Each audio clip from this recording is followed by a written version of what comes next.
And now, we have the pleasure of welcoming Cristina Tzintzun Ramirez. On that first name that you missed the second, it was okay. I've tried. I'm so appreciative that you got it right and asked me ahead of time. I want everybody to know that's looking at my name, how in the hell do you pronounce Tzintzun? That it is more Mexican than any Garcia or Lopez, and that we were the only indigenous group not defeated by the Aztecs, so you know I come from good lineage and I'm ready to defeat John Cornyn. All right. Fantastic. So, jumping right in, you have indicated your support for the Green New Deal, which aims to rapidly switch to 100% renewable energy. How will traditionally fossil fuel dependent cities like Houston fare under the Green New Deal? So I think that on climate change, that as Texans, we don't run away from big problems, but we tackle them head on. And that's exactly what we need to do on climate change, because this city was recently underwater, that we have agricultural communities that are suffering from extreme heat and drought, that on climate change, I think that no state is better positioned than us. We are the second largest economy in the country with our massive wind and solar potential, that it should be us that lead our nation's transition into a green energy future that creates millions of good jobs and leaves a healthy planet for our children. And that's why I support the Green New Deal. I support the new Green Deal, even though John Cornyn, he's opposed to it. And I believe he's opposed to it because he hasn't probably read it. Just like he apparently didn't read nearly 20 years of climate science reports because he just realized climate change is real. If you read the Green New Deal, I think it's so important for Texans to support it because it says we are simply going to rise to the ambition and scale necessary to tackle climate change. And most importantly for Texans, it says we are not going to leave any oil and gas worker behind. We are going to make sure that the private sector and the oil and gas industry are part of this transition, that we make sure that it is not just solved by government, but it is solved by us as a nation coming together on climate change. When I think about what we could do, especially here in Houston, I think about the Sunnyside landfill that I visited a few weeks here ago in Houston that used to be this landfill and is now becoming the largest urban solar farm in Texas. It's going to provide 12,000 local residents with clean energy and create hundreds of good green jobs. Imagine what we could do if Texas was leading on climate change and making sure that the Green New Deal, which 81% of Democrats support across the country, actually worked for Texas. Great. Thank you. White nationalism, I think, as we all know, was the motivating factor for the mass shooting in El Paso. What will you do as senator to protect our communities of color, including immigrants, from the ongoing threat, in this state in particular, of white nationalism? So when we talk about El Paso, when we talk about Charlottesville, when we talk about Pittsburgh, we need to understand that all of those mass shootings are the tragic consequence of the politics of hate. That the rise of white supremacy is, while not new in our nation's history, that this pinnacle we find ourselves in is because we have our highest elected leaders trying to divide us, to pit us against one another, to use vitriol and hatred, to allow them to target us in their politics, means that people feel like they can target us in our homes, in our schools, in our communities, in our churches, and in our synagogues. What I understand is not only do we need to come together, especially in this state, what it would mean as for me as a child of immigrants, as a Latina, to elect me to be senator, but to come together as the diverse state that we are, to end the politics of hate, all the way up to the White House and with getting rid of John Cornyn, but also understanding how the politics of hate, xenophobia, and racism are used as weapons against not just communities of color, but against all of us. That the way Republicans get away with not providing us universal health care, the way they get away with underfunding our schools, the way they get away with really underfunding our entire communities, doesn't just hurt people of color, it also hurts poor white communities. And that those are the tools of distraction and of hatred that we see from our highest elected leaders.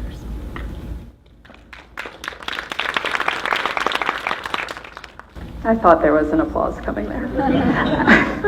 So at Annie's List, we work with candidates from sort of when they're first thinking about running all the way through to the end of successful campaigns. One of the first things that we talk about with them is telling their story and answering a key question: why me, why now? So why you, why now? So, I was asked to run. I wasn't looking to run for political office. I've worked a long time in this state to make sure that our government worked for everyone. I know that in this race I will be underestimated. But you can ask any construction company that I've ever gone against, any politician that I've ever gone against, if they regretted underestimating me and the people that I represent. I know that I will be our next senator, not just because I will work harder than anyone else, but I plan on winning on the merit of my ideas. That I believe with me, you will always know exactly where I stand on every single issue. That voters deserve to have a candidate and an elected official that will tell them where they stand so they can decide what is right for their futures, their family, and our country. I know from having led some of our state's most important civil and voting rights organizations how to tackle the real life problems that many politicians don't see in our state. And I know how to bring people together to see their common interests: Black, brown, and white, immigrant and American born, LGBTQ, and straight. And to see also their collective power. And I am the one candidate in this race that also knows how to get out Latino and young voters that we all know is required to flip Texas. And I want us to change the politics of this state. When I was asked to run, I wasn't again planning to run because I have a beautiful 2-year-old little boy named Santi and I could have stayed home with him. But when I think about the potential of changing a state with 38 electoral votes, 29 million people, on every single issue I care about, whether that's income inequality, immigration, climate change, healthcare, or gun violence, that all of those issues come back here to Texas. And that if we had someone that understood not just the crisis we're up against, but the opportunity to build a country for all of us, then we could actually make tremendous change. And I want to help do that for Texas and Texas families. Thank you.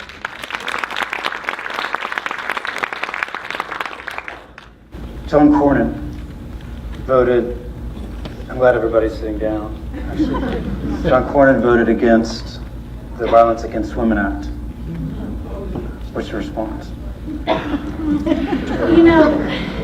There's so many issues on which John Cornyn and the Republican Party, and what we need to do as Democrats is call them out for their hypocrisy, especially when it comes to women and families. Whether he's voted against the Violence Against Women Act, one of the few sole folks in the Senate that has done that. But when we think also about issues around being pro-choice, the fact that the Republican Party wants to say that they're the party for families, I think about how in this country there are only globally there are only 5 countries in the whole world that don't offer paid maternity leave. 5. The United States is one of them. That he hasn't just voted against the Violence Against Women Act, he's voted against paid maternity leave. He's voted against equal pay for women. That he says he is against allowing women to decide when they are ready to make a family and that we should leave it up to politicians instead of them. Because he does not actually respect the power and the independence of women, and that's why I think it's time we had a senator that was a woman from Texas that understood.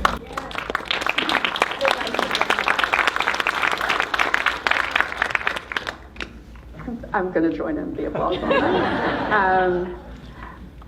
I'd love to hear you answer the question that MJ answered about your path to victory in this race. So in Texas, we are an incredibly diverse and big state. 29 million people, 254 counties, which we all know, but 75% of the population lives in 4 major metro areas. You win in this state by speaking to a broad coalition. I grew up, my mom is the oldest of 9 kids from a very poor farm working family in southern Mexico. And my dad's this white American hippie that met my mom while traveling through Mexico in the 70s.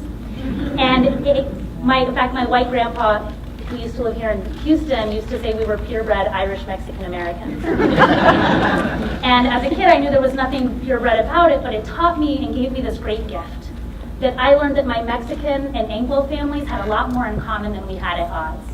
That no matter where we come from, the color of our skin, who we love or who we pray to, that we all just want the same things for our kids. We all just want them to be safe, to be healthy, to go to great schools and become everything that they dream of. And so when I go out and talk to people, no matter their income, their background, I understand that what brings us together is much greater than what divides us. And I also understand from having organized and led the largest voter registration and voter mobilization efforts of young and Latino voters in our state, that you do not win in this state unless you speak to the issues that are often ignored by Democratic candidates. That as Democrats, sometimes we have failed communities of color in our state. We have failed diverse communities. We have failed young voters by not fully representing the issues they care about. And that's why that's how I'm going to win, is making sure that I'm speaking about our common interests, but also speaking to the issues that have often been ignored by both political parties.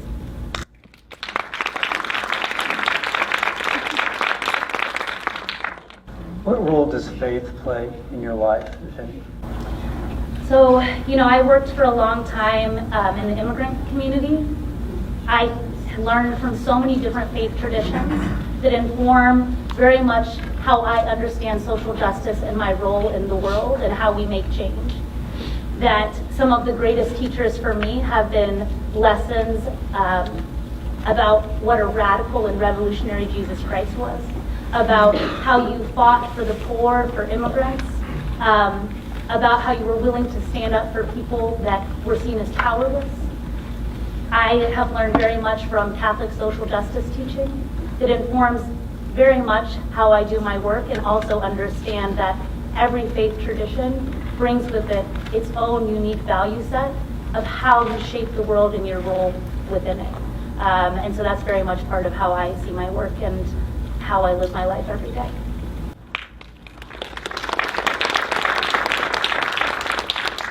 Switching gears.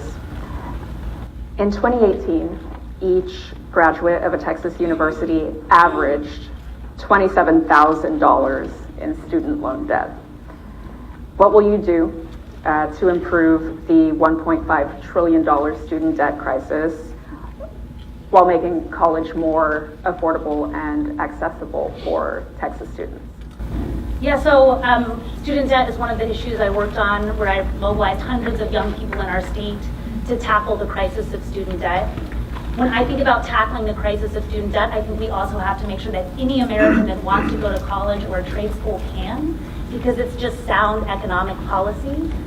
When I think of what people are up against with student debt, I think of people like this young man, Henry Aguirre, that I helped mobilize with students at his college campus.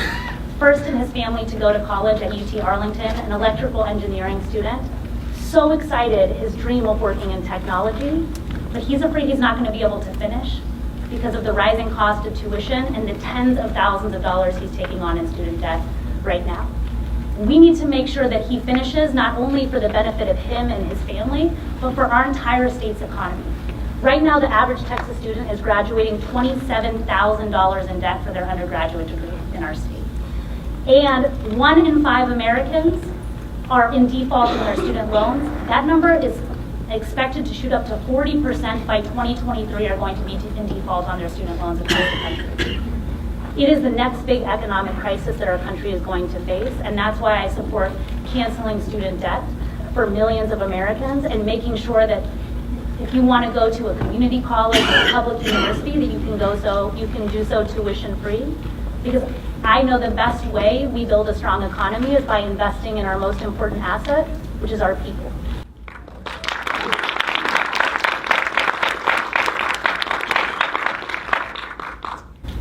Quinnipiac poll in September basically showed that there's a large number of voters undecided, right? What's your plan to sway folks? This is in the general election. Should you be the nominee? What's your plan, if any, to sway the folks who may be, undecided? I was telling the story to other folks is how many young people I've worked with and people across the state who have no idea there's even a primary. going on. We are an elite political class in Texas that we're at this event and that we know that this primary is happening. There's this young man that I just registered to vote several years ago, and we brought him on our campaign to be a videographer, and he said, I'm so excited to be on your Senate campaign. Who's John Cornyn? And we pulled out a picture of him. He had never even seen him. He didn't know what he looked like. So I understand that most Texans are working, getting by day by day, and that you have to talk about the real issues they face, that you have to go to them and speak to them. I plan on visiting every single part of the state where there are voters that need to be mobilized, where there are Democratic voters that don't know that they're Democratic voters yet, because we live in one of the lowest voter turnout states in the country. I know that the way you flip Texas and the way you get people to understand that this democracy is ours, that this is our government, is by letting them know about their own power, letting them know what's on the line, and letting them know that we have the opportunity in this state to defeat the politics of hate and determine not just that this election is not just about this race, but it will change the political outcome not just of Texas for an election cycle, but as Texans, we have the power to determine the political outcome of our country for a generation. And that's what I go and talk to Texas voters about, so they understand how special we are as Texans and the tremendous power and opportunity we have across this country.